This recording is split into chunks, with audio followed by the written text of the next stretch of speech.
Praise the Lord. Happy independence day. దాస్యము స్వాతంత్రము అనే అంశంపై బైబిల్ నుండి కొన్ని క్వశ్చన్స్. ఎవరు మనల్ని స్వతంత్రులుగా చేయడానికి మనల్ని విడిపించారు? క్రీస్తు ప్రభువారు. నేను బంధింపబడి శ్రమపడుచున్నా ఏది బంధింపబడలేదు అని పౌలు గారు అన్నారు. దేవుని వాక్యం. దేవుడు ఇశ్రాయేలుని ఎవరి దాస్యత్వం నుండి విడిపించారు? ఫరో, ఐగుప్తు రాజు అయిన ఫరో. పౌలు గారు ఒక బానిసైన ఒనేసిమును పత్రికతో ఎవరి వద్దకు పంపారు? ఫిలిప్పు, ఫిలోమను. పాపం చేయవాడు దేనికి బానిస? పాపానికి పాపమునకే బానిస. నిజమైన స్వతంత్రం ఎవరి వద్ద లభిస్తుంది? యేసుక్రీస్తు నందు. పాపానికి బానిసలుగా ఉన్నవాడు పొందే ఫలితం ఏంటి? మరణం.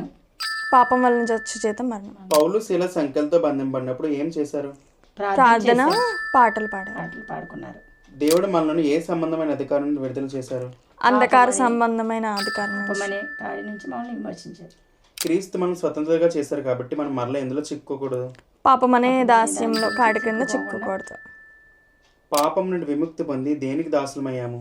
దీనికి ఆన్సర్ కామెంట్లో పెట్టండి, వచనం కూడా పెట్టండి. Thank you. Happy independence day once again.